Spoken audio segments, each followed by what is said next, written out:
това, което искам да вкарам към това, така преди малко се очуди, че дойдохме заедно, реално не започна никакъв спор, защото ние нито след това сме си писали допълнително, просто имам навик в разгарата на момента в определен стейдж.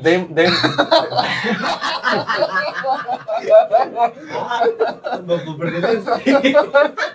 Така съм бил в определен стейдж. Стейдж е било това. Кажете просто 3 или 2? 8, може би. Виж сега, не исках да подхождам грубо, обаче цялото понеже от цялото събрано напрежение, когато хората ме дундуркат, притискат ме да направя нещо, което аз нямам, над което нямам контрол и да искам, което достатъчно ме дразни, че аз нямам възможността да направя нещо, но и хората ми го набият допълнително. И накрая един, с което липсваше да ми запали фитила, беше когато Кирчо ми изказа един вулгаризъм в изречението. Не можа ми го кажа нормално. Дай да чим този вулгаризъм. Забравя го. Може ли да припомниш? Най-често пиша бастун. Бастун ми написа. И това беше. Ние с него все така се пишем. Аз Това беше последната капка. Караконя. Ма не, Кирчо, нормалният приятел с Кирчо може да се обиждаме. Ние сме си близки, че не може да се обиждаме нормално. Обаче мога да усетя кога Кирчо го мисли сериозно като обида. И тук го усетих, че... Тя и ситуацията е била по-си. И ситуацията беше по-разпалена, мисля, че и той май се разпалил сигурно. Вика си, за кога ще хода пък той? Не, той беше такова в студиото и вика. Няма да идва.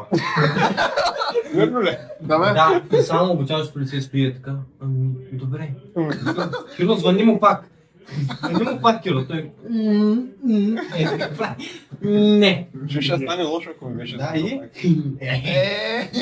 Нали си нямал батерия на телефона? Не, имам батерия. Слушалките ми да работят. В същото време баща ми спи до мене. Абе, зарядиш ли спиш? Те тогава зареждах, аз ги бях пуснал. Аз ги бях пуснал. Ами що не съм включил Дискорд? Аз се включих по-късно. Излизаш. Като влязах обаче... Не, аз цъкам, обаче не знам, трябва да си взем номер в Twitter, може би, защото...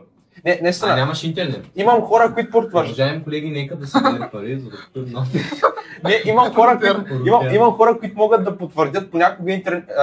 Рутера ми прави проблеми и както си в Дискорда, изведнъж чувам звука, който когато някой излезе и си викам, кой излезе?